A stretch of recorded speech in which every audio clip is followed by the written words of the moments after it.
신약성경 마태복음 7장 6절 한 절 말씀입니다.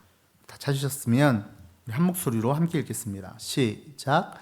거룩한 것을 개에게 주지 말며 너희 진주를 돼지 앞에 던지지 말라. 그들이 그것을 밟고 돌이켜 너희를 찢어 상하게 할까 염려하라. 아멘. 이진경 목사님께서 돌멩이와 보배라는 설교의 제목으로 말씀 전해 주시겠습니다. 우리 말씀 나누기 전에 잠시 기도하시고 함께 말씀 나누겠습니다. 사랑과 은혜가 많으신 하나님 감사드립니다. 오늘 주일 주님의 전으로 불러주시고 또 예배하시게 하시고 함께 이렇게 얼굴을 바라보게 하시니 감사를 드립니다. 신앙 안에 함께 가는 우리 모두들 하나님 특별히 그 함께하는 의미를 이 시간 살펴보게 하시고 또 루터의 삶을 통하여 그 함께한다는 것이 무엇인지 다시 한번 생각하며 우리 속에서 더욱더 주님이 원하시는 뜻을 잘 새길 수 있도록 도와주시옵소서. 시종일관을 주님께 의탁드리오며 모든 말씀으로 주 예수 그리스도의 이름으로 기도드립니다. 아멘. 네, 오늘은 종교개혁 기념주일입니다. 정확하게는 사실 오늘은 기념주일이지만 종교개혁 기념일은 10월 31일, 10월의 마지막 날이죠. 1517년 10월 31일 마르틴 루터가 교황 레오 10세가 발행했던 면죄부에 대해서 나와 함께 토론해보자라고 비텐베르크라는 성의 그 도시죠. 그래서 도시의 교회, 근데 도시인데 이제 그걸 성이라고 부른 거죠. 그래서 성교회가 거룩한 교회라는 뜻이 아니라 비텐베르크 도시의 교회라는 뜻입니다. 그 비텐베르크 성교회에다가 그 게시판에다가 이제 95개조 반박문을 쓰면서 함께 토론해보자, 공개 토론을 요청했던 일을 기념하면서 이제 시작된 것이 바로 이 종교개혁 기념일입니다. 그 교회는 사실은 뭐 거기에 함께 토론하고 싶은 사람은 늘 붙일 수 있는 그런 공간이었어요. 그래서 원래 나무로 되어 있는데 지금은 동판으로 지금 그거 원래 가보신 분도 계시죠? 우리 교회에서도 한번 간 걸로 기억을 해서 그렇게 그렇게 거기다 붙이면서 시작돼서 역사적으로 이 날을 이제 출발점으로 해서 기념하게 되었습니다. 1517년이죠. 그래서 오늘은 사실은 찬송가도 여러분 아시겠지만 이 이후에 부른 찬송가도 종교개혁 기념주일날 늘 부르는 찬송으로 마틴 루터께서 작사 작곡하신 내 주는 강한 성이여를 또 부르기도 하죠. 사실 찬송가는 의미가 큽니다. 우리 교회에서 이렇게 찬송가를 부르게 된 것도 마틴 루터 덕분이에요. 그 이전까지는 교회에서 이렇게 회중이 부르는 찬송 자체가 없었어요. 그러니까 이제 사제만 이렇게 하는 거였고 함께 회중이 부르기 시작한 게 종교개혁의 전통 처음 시작이었어요. 마틴 루터가 처음으로 시작한 거였어요. 찬송가를 함께 부르고 이렇게 하는 것 자체가. 그래서 사실 그런 거 생각하시면서 이따 함께 찬송하시면 더 의미가 좋을 것 같은데 찬송가를 회중에게 준 역사적인 사건이기도 하죠. 많은 부분에 있어서 종교개혁은 우리에게 엄청난 변화를 가져다 주었습니다. 그런데 그렇게 됐을 때 우리가 항상 떠올리는 인물이 바로 이 마르틴 루터잖아요. 딱 한 사람이 딱 떠오르잖아요. 영웅이죠. 종교개혁의 영웅이신데 그런데 우리는 이렇게 영웅 이렇게 생각하니까 그 사람이 뭔가 다 한, 물론 결정적으로 거의 다 하셨는데 그 사람 혼자만 한 거라고 생각할 때가 많이 있습니다. 그냥 마틴 루터만 이름에 전면에 드러나니까요. 그런데 사실 그는 혼자 일생 동안 혼자 있던 순간은 거의 없었어요. 주위에 누가 항상 있었습니다. 그것도 그를 도와줬던 사람들이 항상 주위에 있었어요. 그래서 오늘 그 이야기를 함께 여러분과 나누려고 합니다. 그가 지금의 마틴 루터가 되기까지 얼마나 많은 또 중요한 사람들이 함께였던가, 그 주위에는 얼마나 많은 사람들이 있었는가를 차근차근 한번 살펴보려고 합니다. 제일 먼저는 아마 뭐 직접적인 관련은 없겠지만 선구자격인 야누스를 얘기할 수 있을 것 같아요. 종교개혁 이전의 종교개혁이라고 얘기 듣는 체코의 지금 체코의 뭐 그냥 성인처럼 되어 있는 분이죠. 그래서 야누스 광장에 그 동상에 있는 분인데 그분을 기려서 이제 그 국가 공휴일도 지정돼 있고 야누스는 종교개혁 이전의 100년인데 그러니까 종교개혁 이전 100년임에도 불구하고 종교개혁 이전에 종교개혁의 시발점을 만들어 놓은 분이기도 합니다. 그분이 처음으로 카톨릭 사제이면서 신도들에게 포도주를 건네줬죠. 지금도 카톨릭에서는 포도주를 신도들에게 주지 않습니다. 그냥 이렇게 성채만 입에 넣어주죠. 빵만. 그러나 이 야누스는 결정적으로 그 포도주도 그 평신도들에게 건네주었던 거죠. 사실 그것 때문에 결국은 화형을 당했습니다. 그랬을 때 뭐 예전에도 한번 설교 시간에 말씀드린 적이 있지만 화형을 당할 때 그런 유명한 말을 남겼다고 하죠. 후스라는 말이 그 거위라는 말과 거의 비슷한 발음이거든요. 그러면서 뭐라고 그랬냐면 자기 자신에 대해서 나는 지금 이렇게 거위처럼 타 죽지만 이 잿더미 속에서 백조가 나타날 것이다. 이렇게 얘기를 하고 죽었다는 거예요. 사람들은 이 말을 기억하고 100년 후에 루터가 태어났을 때 그의 행동을 보고 그 백조를 그의 상징으로 그렇게 삼았습니다. 그러니까 사실은 루터도 당연히 알고 있었겠죠. 그러니까 이미 그의 삶 속에서는 사람들이 바로 그 대를 잇는 사람이구나. 마치 세례 요한이 나중에 나 같은 사람이 나타날 것 같아. 예수님이 온 것처럼 마치 예수님의 그 선구자였던 세례 요한처럼 야누스를 그렇게 생각했던 거죠. 마틴 루터 자신도 아마 그렇게 생각했을 것 같아요. 그래서 항상 그 루터의 그림 같은 데 보면 이렇게 백조가 이렇게 나와 있는 거위나 백조가 이렇게 그림들이 좀 있거든요. 말하자면 그만큼 그렇게 거리는 떨어져 있었지만 야누스라는 그 발판이 없었더라면 과연 그런 기운들이 있었을까라는 생각이 들기도 합니다. 물론 이제 야누스는 너무 멀죠. 이제부터는 직접적으로 그와 정말 가까이 있었던 사람들을 좀 살펴보려고 합니다. 흔히 그는 혼자 성경을 깨달은 것 같지만 그에게도 스승이 있었습니다. 누군가에게 배웠을 거 아니에요? 누군가 뭔가 그 성경을 배웠을 거 아닙니까? 루터의 이야기는 굉장히 정말 인생 자체가 좀 약간 파란만장해서 원래 법학 교수가 돼서 이제 아니면 판사가 돼서 이제 그쪽으로 가려고 했었죠. 그래서 원래 그 독터 마틴이라고 그 영어 같은 거 독터 마틴이라고 불러요. 닥터 마틴이죠. 그러니까 마틴 루터 자체가 박사였어요. 그래서 이제 원래 이 사람은 이제 막 이제 판사의 길 뭐 이런 걸로 이제 갈 거라고 부모님도 너무 좋아했는데 그런데 갑자기 뭐 들판에서 번개에 뭐 되게 콱 치는 바람에 잘하시는군요. 너무 놀래가지고 거기서 서원을 한 거예요. 살려주시면 제가 수도사가 되겠습니다. 이렇게 서원을 한 거죠. 그래가지고 진짜로 이 사람은 말을 한번 뱉으면 하는 사람이니까 서수원에 들어간 거죠. 뭐 아버지 어머니는 뭐 부모님은 억장에 물어줬겠지만 어쨌든 이 사람은 뭐 그렇게 해서 들어간 수도원이 아우구스티누스 수도원입니다. 왜? 거기가 제일 엄격했거든요. 그래서 그 손으로 들어왔어요. 그때 그가 만났던 사람이 바로 요한 폰 슈타우피츠라는 사람이었어요. 그러니까 슈타우피츠라는 신부님이죠. 그분이 누구였냐면 고해를 담당했던 신부님이었어요. 그러니까 요한 폰 슈타우피츠 신부님이 그를 맡았는데 굉장히 루터는 죄에 대해서 너무 민감했기 때문에 매일 와서 고해를 한 거예요. 근데 심지어 고해를 어느 정도까지 했냐면 하루에 6시간 동안 고해를 한 적도 있대요. 기도도 아니고 고해만 6시간 한 거죠. 저는 이런 잘못을 했습니다라는 그 리스트를 6시간 동안 얘기를 했단 말이에요. 진짜 끔찍했겠죠. 그걸 듣는데. 그렇잖아요. 뭐 기도하는 것도 아니고 자기가 이런 죄를 졌다고 자기 죄를 목록을 그거를 6시간 동안 얘기를 하고 있었으니까 나중에는 하다 하니까 이 슈타피츠 신부님이 그랬대요. 제발 좀 죄다운 걸 좀 가져와 보라고. 살인 뭐 이런 거 좀 가져오라고. 그런 거 좀 하지 말라고. 제발 좀 그럴 정도로 굉장히 거기에 민감했었다고 해요. 근데 그걸 다 들어준 거죠. 그리고 결정적으로 이분이 루터를 성경으로 이끈 사람이었습니다. 그렇게 하나님한테 화내지 말고 성경을 찾아 성경을 통해서 해결해 봐라. 너의 죄의 문제도 이렇게 이끌었던 사람이 바로 그 슈타우피츠 신부님이셨어요. 그가 성경에 집중하게 될 수 있는 계기도 바로 그것이었던 거죠. 그리고 나중에 이 슈타우피츠 신부님이 비텐베르크에서 그 신학과 교수로 있었었는데 그 자리를 루터한테 물려주면서 네가 가르쳐라고 했던 분이었어요. 루터가 종교개혁에서 95개조 반박문을 붙였을 때도 사실은 그 교수 신분이었던 거죠. 신학과 교수. 그러니까 그런 자리가 있으니까 또 그만큼 목소리가 나왔겠죠. 그냥 일반 사제가 아니라 교수면서 가르치기도 했었으니까 그런 모든 것들을 갖춰줬던 사람이 영적으로나 아니면 사회적인 지위로나 모두 갖춰줬던 사람이 바로 이 슈타우피츠 신부님이셨습니다. 그래서 나중에 슈타우피츠 신부님에 대해서 나중에 루터는 뭐라고 얘기했냐면 그에게서 모든 것을 배웠다. 그분한테서 내가 모든 것을 배웠다고 고백할 정도의 인물이었어요. 말하자면 영적인 아버지였던 거죠.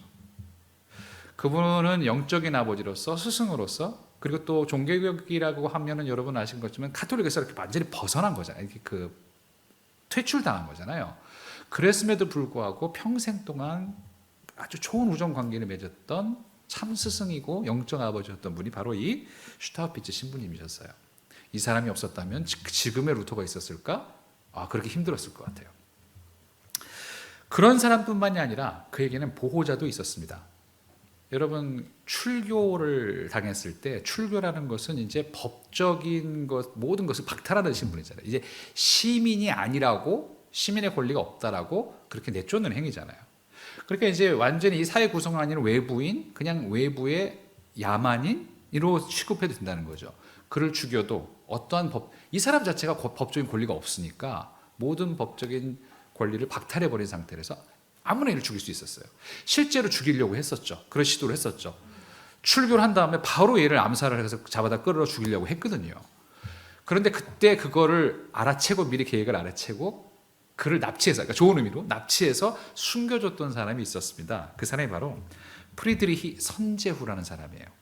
그러니까 프리드리히라는 선제후는 뭐냐면 그 당시에가 신성 로마 제국이었는데 제후들이 있고 영주들이 있고 선제후가 있었는데 이 선제후라는 건 뭐냐면 그 신성 로마 제국의 황제를 뽑을 수 있는 선거인단에 들어있는 사람이에요. 굉장히 높은, 그냥 일반 영주가 아니죠. 그러니까 선제후 그랬을 때는 그런 정도에 있는 위치에 있는 사람인데 이 사람이 루터를 적극적으로 보호를 했어요. 그래서 그를 그 자리에서 그 출교 명령을 당하자마자 그리고 바로 그 다음에 납치를 해서 바르트부르크라는 성에 피신시켰습니다. 이름도 신분도 세탁해주고요. 그래서 그때는 로트라는 이름이 아니라 다른 이름으로 신분도 세탁해줘서 거기서 지내도록 그렇게 마련해줬죠. 그가 거기서 한 일이 그 유명한 성경을 독일어로 번역한 일이었습니다. 그 성경으로 독일어를 번역한 것은 사실은 독일 사람에게는 너무 큰 의미가 있는데 단순히 성경을 번역했다가 아니라 독일 사람들은 루터를 지금도 독일어의 기초를 놓은 사람이라고 말할 정도입니다. 그러니까 단순히 독일어로 그 성경을 번역했다는 것이 그냥 언어로만 번역했다는 것 이상의 의미를 갖는 거죠. 문학적인 의미로도 갖고 언어적인 의미도 같은 거죠. 당시 독일어 그러면 야만인의 언어 같은 그런 거였으니까요. 그 일을 행할 수 있었던 것은 이렇게 누군가 그를 보호해줬던 사회적인 어떤 지도층의 누군가가 그를 보호해 주었기 때문에 가능했죠. 프리드리 선제가 없었다면 그는 바로 칼침 맞아 죽었을 거예요. 그렇게 보호해 주는 사람이 없었더라면. 그뿐만이 아닙니다. 그만 있었던 게 아니라 또 굉장히 중요한 동지요, 후계자라고 부를 수 있는 사람이 있었습니다. 같은 교수이기도 했었던 필립 멜랑히톤이라는 사람은 사실 굉장히 중요한데 모르는 사람이 많아요. 루터 그러면 멜랑히톤이 이렇게 잘 이름이 안 들어올 거예요. 멜란히톤 혹은 멜랑히톤 이렇게 부르는데 여러분 이제 비텐베르크에 가보시면 광장에 가면 루터 광장에 가보시면 가보신 분들은 알 텐데 동상이 두 개 서 있어요. 항상 하나가 아니라 한쪽에 루터가 있는데 한쪽에 누구지? 그 사람이 멜랑히톤이에요. 항상 그림으로 봐도 같이 나오기도 합니다. 심지어는 95개조 반박문, 그 비텐베르크 성교회, 비텐베르크 도시 교회에 거기 보면 거기 95개조 반박문을 지금 이제 동판으로 해놨는데 그 위에 그림을 그려놨거든요. 그 그림에 십자가가 있고 예수님이 계시고 루터가 있는데 그 한편에 멜랑히톤이 같이 있습니다. 그러니까 정말 친밀한 동료였고 동지였던 거죠. 이 멜랑히톤은 뭘 한 사람이냐? 루터의 종교개혁의 이상을 체계적으로 정리한 사람이에요. 글로 잘 정리한 사람입니다. 굉장히 똑똑했던 사람인 거죠. 물론 루터도 글은 잘 쓰긴 했지만 이 사람은 파토스, 운동하는 사람이지 이게 정리하는 사람은 아니잖아요. 그러니까 누군가 글로 잘 정리를 해놔야지 그게 그 종교개혁의 이상과 정신을 잘 정리해놨던 고백서라든가 그런 선언서 같은 걸 작성했을 때 다 이 사람이 한 거죠. 그 사람의 글이 있었으니까 우리가 루터의 정신들을 더 잘 알 수 있는 거죠. 사실 위대한 영웅들은 영웅으로만 그 후계자라든가 제자들이 글을 남긴 사람이 없으면 잘 그 사람이 남아있지는 않습니다.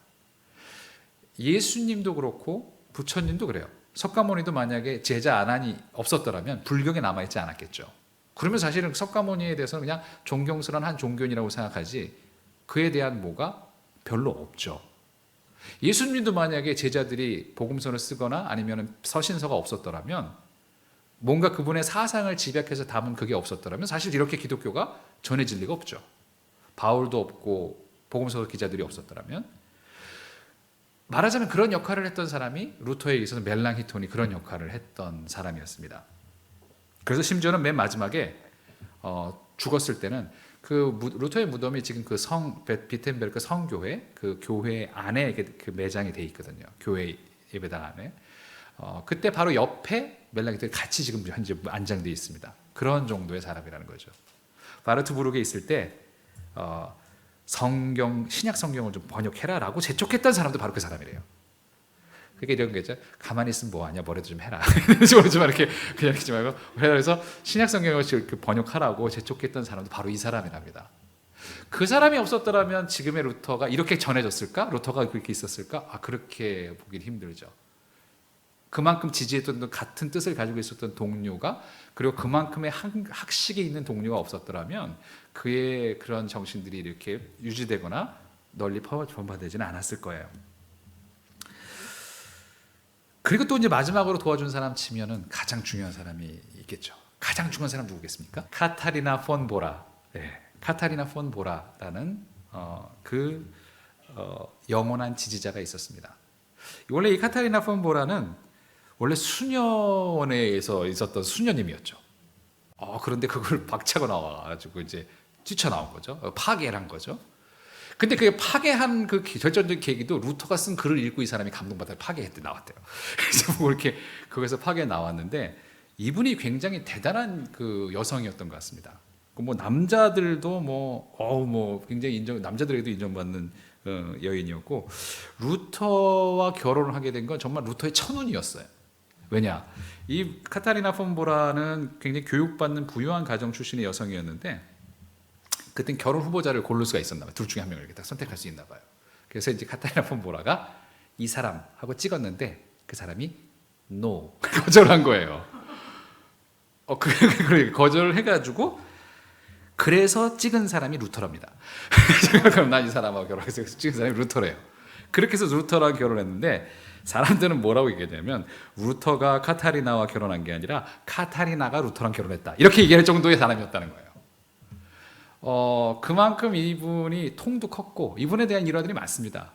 굉장히 루터가 이렇게 뭐 그런 얘기도 있잖아요. 전해 들은 얘기, 루터가 굉장히 마음에 막 근심하고 있을 때 장례식 옷을 다 입고 이렇게 수의를 입고 있으면서 왜 무슨 일이냐 깜짝 놀랐더니, 당신이 이런 구분이 하나님이 죽었나 보다, 이랬다는 얘기도 있고, 해가지고 루터가 정신 차리고 갔다, 이런 얘기도 있고, 여러 가지 거기에 대한 일화들이 많은데,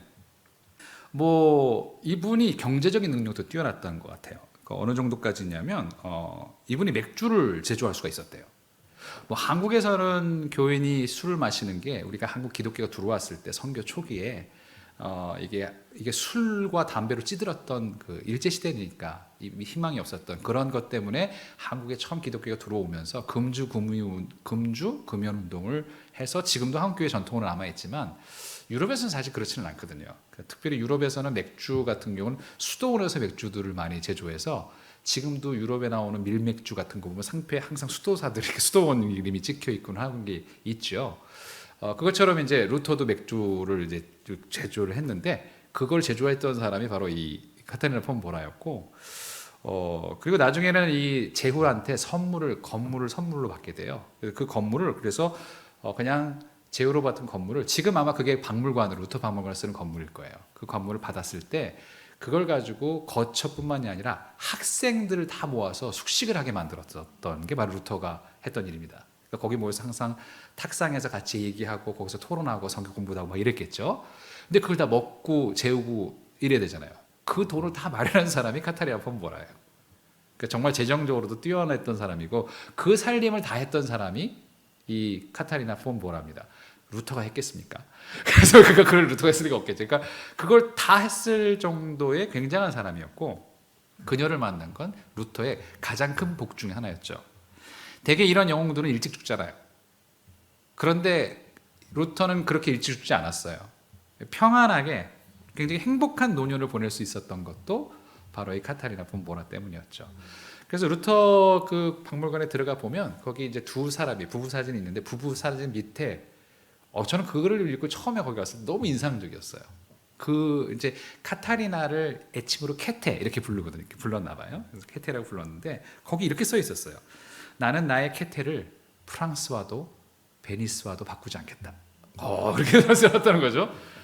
이거 뭐 이게 보통 말이 아닌 거죠. 뭐 프랑스를 줘도 나한테 베니치아를 줘도 나는 뭐 카타르를 안 바꾼다. 이럴 정도로 그 말을 탁 살 정도로 루터 자신이 굉장히 애정했고 존경했고 그렇게 대단하다고 생각했던 부인이었던 거죠. 그리고 실제로 대단한 여인이었던 거죠. 사실 그 정도, 그러니까 사실은 이렇게 어떻게 보면 루터의 삶을 보면 루터가 그렇게 굉장한 일을 했었던 그 주변에는 이렇게 굉장히 결정적으로 그를 도와줬던 사람들이 많이 있었습니다. 정말 기막힌 우연과도 같이 여러 정황 속에서 여러 사람들을 누릴 수 있었던 거죠. 아마 이 중에 한 사람만 빠졌어도 우리가 알고 있는 루터는 아마 존재하지 아니 생명조차 금방 끝났을지도 모를 그런 상황이었어요. 우리 식으로 말하면 정말 인복이 많은 사람인 거죠. 정말 인복이 많은 사람이었어요. 근데 루터는 그것도 자신이 그걸 잘 알고 있었던 것 같아요. 원래 그런 보면 굉장히 오만한 사람들은 자기가 다 한 줄 알잖아요. 근데 루터는 그러지 않았던 것 같아요. 1520년에 그가 했던 말이 이제 그 루터 박물관 벽에 이렇게 남아 있더라고요. 1520년이면 한창 종교개혁이 진행되고 있을 때였겠죠. 거기 보면 루터가 이런 말을 거기다 적어놨습니다. 한 말이 있습니다. 다른 이들이 타인들이 나의 짐을 짊어 나르고 있다. 그들의 힘이 나의 힘이다. 이런 말을 했어요. 그러니까 내 힘은 내 힘이 아니라 그들의 힘이 바로 나의 힘이다. 내가 힘으로 내 힘으로 이러는 게 아니라 나는 그들의 힘으로 이렇게 하고 있다라고 그런 고백을 담은 말을 남겼다고 합니다. 루터는 고백한 거죠. 그들의 힘이 나의 힘이야. 나의 힘이 아니라 그들의 힘이야 라고 고백을 했던 거죠. 저는 사실 이 말을 가지고 우리 교회에 우리가 함께 신앙생활하는 우리 주변에 있는 사람들을 한번 생각해 보고자 합니다. 교회라는 건 많은 사람들이 모여 있죠. 내 주위에도 이렇게 많은 사람들이 있습니다. 고린도전서 12장 4절에서 6절에 보면 바울 사도가 교회에서 여러 사람에 대해서 또 여러 은사에 대해서 이런 말씀을 전합니다. 은사는 여러 가지나 성령은 같고 직임은 여러 가지나 주는 같으며 또 사역은 여러 가지나 모든 것을 모든 사람 가운데서 이루시는 하나님은 같으니. 그러니까 교회는 여러 사람이 있고 여러 다양한 은사들이 있고 다 은사들이 다르다라고 그렇게 얘기를 하는 거죠. 그래서 그 사람들이 다 다른 사람들이 모여서 그리스도의 몸을 이룬다고 얘기를 하는 거죠. 모든 사람들이 다 소중하고 모든 사람들이 다 가치가 있다는 말입니다. 그러니까 지체라는 말을 하잖아요. 그리스도의 지체라고 했을 때 지체라는 말을 지금 잘 쓰진 않는 말인데 지체는 뭐냐면 이게 눈, 코, 입 이런 장기 기관 이걸 다 지체라고 불러요. 지체는 물론 귀중한 지체도 있겠죠. 예를 들면 눈 이런 건 되게 근사하잖아요. 예를 들자면 손 이런 건 굉장히 중요한 지체잖아요. 근데 생각해 보면 몸속에 몸에 있는 모든 기관 중에서 별 쓸데없는 그런 지체도 있어 보이죠. 발톱 이런 거. 있으면 근데 발톱이 없으면 굉장히 힘들지 않겠어요? 그리고 아니면 우리가 잘 아는 것처럼 우리가 항상 수술해서 저는 편도선이 없는데 편도선? 이런 거 중요하긴 하지만 그게 없다고 죽는 건 아닌 지체들도 있어요. 아니면 또 뭐가 있습니까? 대표적인 게 맹장 이런 게 있죠. 맹장 같은 거는 없어도 되는 거라고 생각이 들잖아요. 그런데요, 사람 몸이 그렇습니다. 쓸모없어 보이고 없어도 될 것 같은데 근데 그게 없으면 어떻게 되냐? 맹장이요, 의외로 쓸모가 없어 보이지만 이런저런 역할을 하는 게 있답니다. 무슨 역할을 하냐면 맹장은 면역에 기여를 한대요, 걔가. 그리고 대장과 소장을 연결하여서 음식이 역류하는 걸 방지하기도 한답니다. 그러니까 그게 없으면 막 방류해서 문제가 생기다 이런 건 아니지만 그런 역할을 한대요. 그러니까 우리 눈에 보기엔 쓸데없어 보이는 그런 기관이라도 지체라도 뭔가 역할을 하고 있는 거죠. 그러니까 이제 우주 시대에 맹장이 없으면 우주도 못 나간대잖아요. 맹장이 없으면 그러니까 우주 비행사 했을 때 수술하면 안 되는데 이렇게 했을 때 맹장이 없으면 우주를 못 나간다잖아요. 예를 들어 그런 거잖아요. 그러니까 사실은 우리가 보기에는 쓸데없는 거지만 어디선가 굉장히 결정적으로 중요한 부분이 있는 거죠. 그게 없으면 안 되는 경우가 있는 거죠. 그게 없으면 우주를 못 나가잖아요. 예를 들자면 우주로 도망갈 수도 없잖아요. 맹장이 없는 사람. 지구가 망해도. 우리 주위에 정말 쓰잘데없는 보이는 사람들이 있어도 내 옆에 사실 교회에서 봤을 때 딱 보다 보면 이렇게 주면 속으로 그런 마음이 드는데 저 사람은 도대체 왜 있는 거냐 이렇게 드는 사람이 있었어. 그 정도가 아니라 정말 나를 힘겹게 하는 사람들이 있어요. 좀 이렇게 신앙생활 오히려 방해가 된다. 저 사람이 없으면 신앙생활에 참 도움이 될 텐데 와, 저 직분에 왜 저런 행동을 하나 여러 가지 생각이 드는 사람들이 많이 있습니다. 그러면 차라리 우리 생각에는 진짜 저 사람은 없는 게 낫겠다. 아무 짝에만 쓸모없고 기분만 상하게 하고 정말 힘들게 한다. 그렇게 보이는 사람들이 있죠. 그런데요, 그런 사람들도 굉장히 이상하게 내 삶에 귀한 사람일 수가 있습니다. 루터에게는 좋은 사람들만 있었던 건 아닙니다.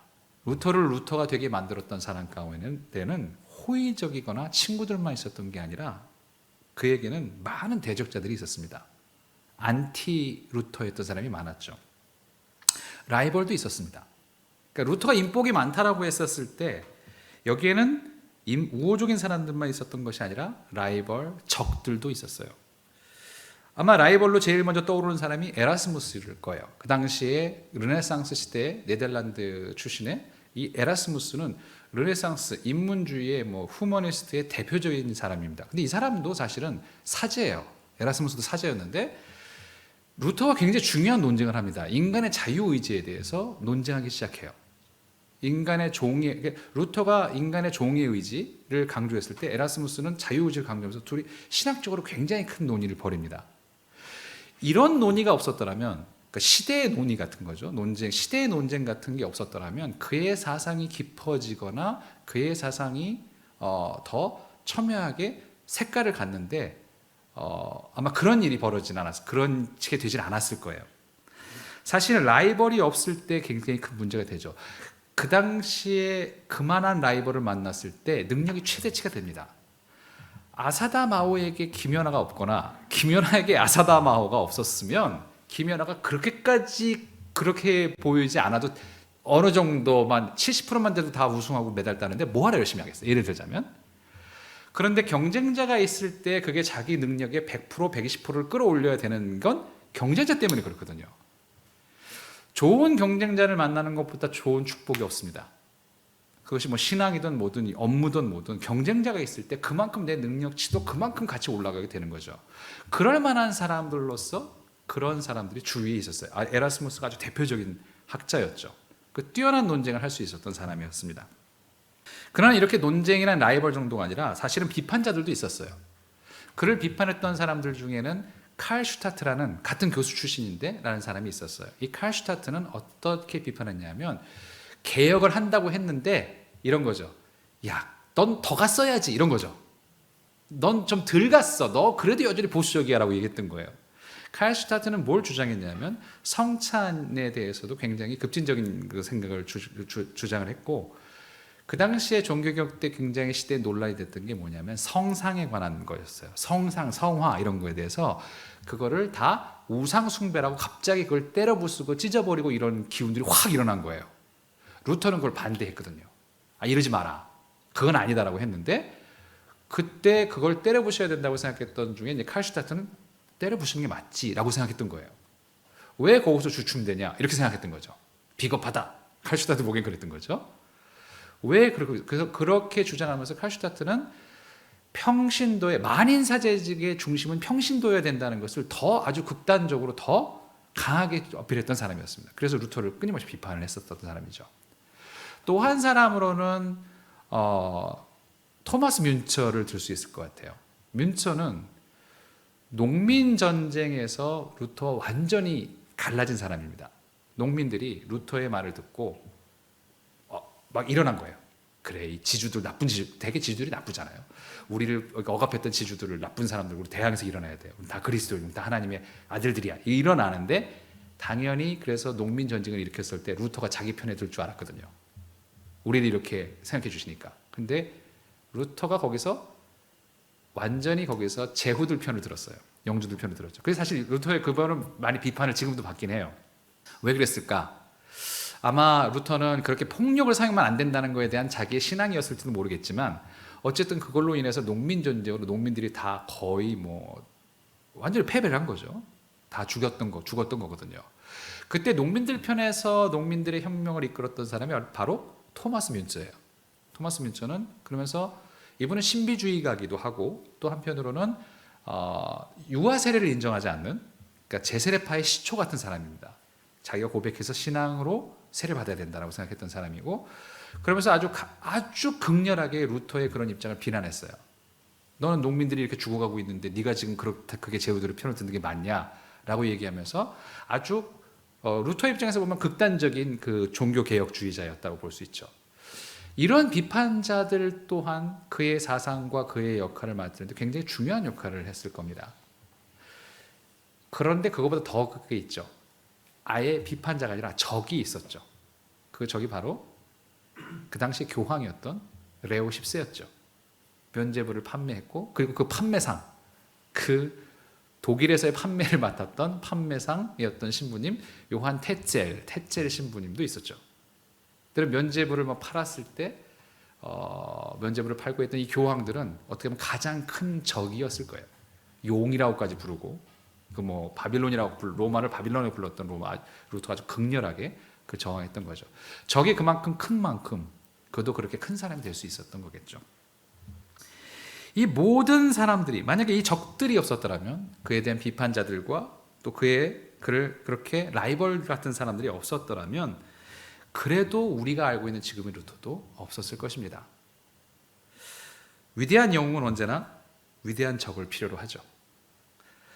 마찬가지로 때로는 신앙 가운데 우리 주위에 굉장히 불편하게 하고 싫고 라이벌이 있고 적 같은 사람이고 비판자가 있었을 때라도, 적대감을 가지고 우리 옆에 있는 사람일지라도 어쩌면 그조차 하나님이 우리의 필요를 위해 두신 사람일 수도 있습니다. 그 사람이 나의 힘이 될 수 있는 사람도 될 수 있다는 거죠. 루터가 그들은 나의 힘이다, 그들의 힘이 나의 힘이다라고 얘기했던 그 사람이 그들도 될 수 있습니다. 그래서 사실 교회로 모일 필요가 있습니다. 사실 우리가 저번에 한번 말씀 그렇게 드린 거 있죠. 왜 우리가 굳이 교회를 모여야 되느냐? 굳이 조용히 혼자서 신앙생활하면 좋지 않냐? 그런데 바울도 그렇게 얘기하지 않습니다. 만약에 바울도 그렇게 생각했다면, 그래, 조용히 이렇게 자기 혼자 이렇게 교회를 하는 거죠. 무교회주의 같은 거죠. 혼자서 조용히 이렇게 신앙생활하고 자기 골방에서 열심히 기도하고 이렇게 신앙 키우면 돼라고 얘기하지 않고, 바울은 굳이 교회로 모여 있고 그렇게 분란이 많은데도 불구하고 굳이 교회로 모여야 한다고 얘기를 합니다. 그리고 그 속에 다 그게 그리스도의 지체라고 얘기를 하죠. 내가 보기엔 너무 말도 안 되는 사람이고 인성이 형편없는 사람인데도 불구하고 교회로 모이라고 합니다. 이 사람 정말 없는 게 교회도 나을 것 같은데, 그런데요, 사실 그 사람이 없으면 정말 교회가 나아질까? 그렇지 않습니다. 그 사람이 있으니까 교회가 약간 긴장을 하는 거죠. 교회에 있는 사람은 어쨌든 하나님이 필요하시니까 둔 사람인 거죠. 누군가 나를 끊임없이 비판하는 사람이 있으면, 목사로서 있을 때 누가 끊임없이 비판하는 교인들을 보면 별 교인분들이 다 계세요. 그리고 우리 교인들은 정말 착하신 분들이에요. 설교하고 내려오면 바로 거기서 뭐라고 하는 사람도 있답니다. 설교에 대해서 오늘 설교는요? 이러면서 저렇게 뭐가 있는데 뭐가 문제가 있습니다. 이렇게 얘기하는 사람도 있다는 거죠. 물론 이제 그런 교인들이 있으면 피곤하긴 하겠지만, 그런데 그럴 때 그런 교인이 있으면 목사는 한 번 더 자기 설교를 생각해 보게 되죠. 여러분 그러시라는 얘기는 아닙니다. 그러시는 얘기는 아니지만 어쨌든 그런 교인이 있으면 어쨌든 그게 말도 안 되는 얘기가 많을 수도 있어요. 말도 안 되는 얘기가 99라도 1은 들을 만한 얘기가 있는 거거든요. 예를 들자면, 그러면 그런 사람이 있으면 뭔가 저 사람이 없으면 좋겠는데 라는 생각인데, 그 사람이 없으면 정말 평온해지는 게 아니라 정말 마음이 놓여 있는 상태가 되는 거죠. 마치 이제 물 끓고 있는 속에서 점점 뜨거워질 때 개구리가 거기서 막 죽는 거죠. 그렇게 될 수도 있는 거죠. 여러분 그런 비유도 있잖아요. 어떻게 그 물고기들을 생물로 이렇게 이동하는 큰 몇 시간 동안 할 때 그냥 오면 다 이렇게 죽는다잖아요. 죽고 썩는데 거기다 뭘 집어넣는다? 천적을 한 마리 집어넣으면 다 생생한 사람이 이렇게 돼서 끝까지 온다잖아요. 그런 거 비슷하죠.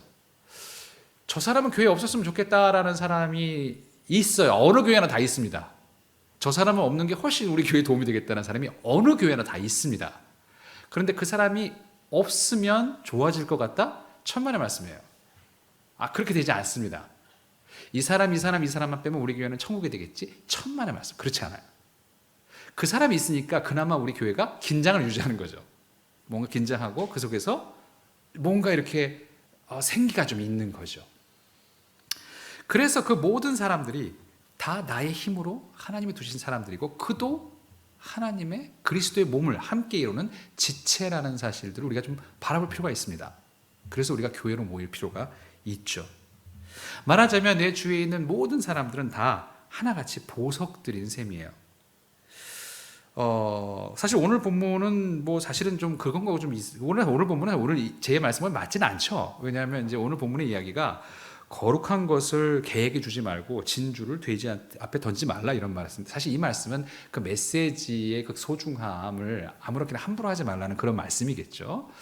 근데 사실은 저는 이 말씀을 보면서 그런 생각을 해봤어요. 이 거룩한 것이나 진주 같은 걸 이렇게 던지잖아요. 보석 같은 걸 던지잖아요. 사실 보석이라는 말이 한자가 재밌죠. 보배로운 돌이잖아요. 돌이죠. 그 사실은 돌인 거죠. 아니 뭐 돼지한테 그게 왔을 때 그게 무슨 뭐 대단한 거 그게 다이아몬드도 사실 돌이잖아. 그걸 개한테 던졌으면 개가 우와 다이아몬드네 이럴 건 아니잖아요. 먹으면 배 아프네 이런 거지. 그래서 이게 쓸데없는 거고 그럴 거 아니에요.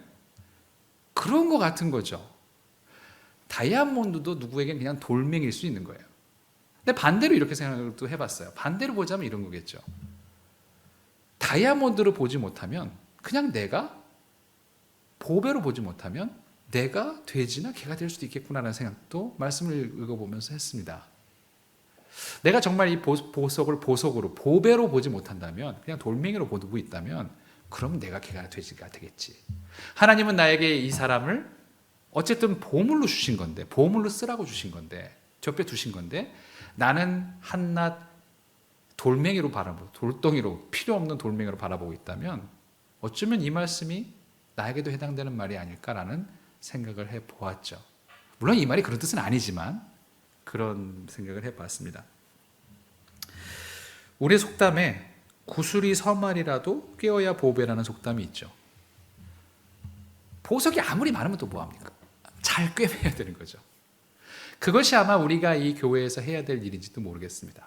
아, 이들이 다 보석이구나. 내가 보기엔 쓸데없는 돌무이라고 생각했는데 없는 게 나은 돌이라고 생각했고 나를 때리는 나를 찌르는 돌이라고 생각했는데 이것도 다 보석이겠구나. 그럼 이것을 내가 어떻게 잘 꿰어서 보배를 만들까? 라고 그리고 그걸 꿰어나가는 과정이 아마 우리가 교회로 모여있는 과정이 아닐까 생각을 해봅니다. 신앙에는 많은 시련과 시험이 있죠. 거쳐서 우리가 성숙해지는 도달해지는 그 도달하기 위한 시험들과 시련들이 있습니다. 그런데 여러분 기억하셔야 할 것은 시험의 마지막은 가장 큰 시험과 시련은 사람이라는 시험입니다. 교회에서 그걸로 넘어지는 사람이 너무나 많습니다. 장로가 되어도 권사가 되어도 결국 사람이라는 시험에 넘어가지는 사람이 참 많아요. 부디 여러분 교회를 떠나지 않으셨으면 좋겠습니다. 사람 문제 때문에. 그 시험은 내가 넘어야 할 시험이에요. 내가 이 시험을 넘지 못한다면 하나님이 내게 주신 그 보배로운 경지에 도달하기 어려운 거죠. 그 시험을 어떤 단계에서든 그 시험을 넘어서야 내 신앙이 성숙해지고 그리스도의 마음을 따라갈 수가 있습니다.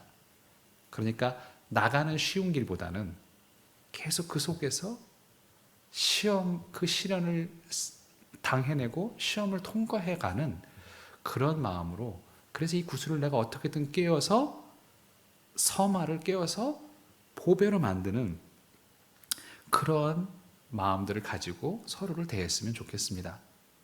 그래서 교회가 필요합니다. 그래서 우리는 여기에 있어야 합니다. 내 마음에 들거나 좋은 사람들뿐만이 아니라 그렇지 않은 사람들이라도 그 사람들이 하나님이 내게 주신 힘이 되는 사람들이고 하나님이 내게 도움을 주라고 있는 사람들이고 보석으로서 우리 가운데 있는 사람이라는 그런 마음을 가졌으면 좋겠습니다. 그런 마음으로 루터가 됐을 때 그렇게 많은 사람들이 필요했던 것처럼 우리도 그렇게 하나님의 길을 걸어가면서 그런 사람들, 내 주위에 있는 사람들을 통하여 그 길을 다 통과하여 마침내 목적지에 이르실 수 있는 저와 여러분 되시기를 주님의 이름으로 축원합니다. 기도하시겠습니다.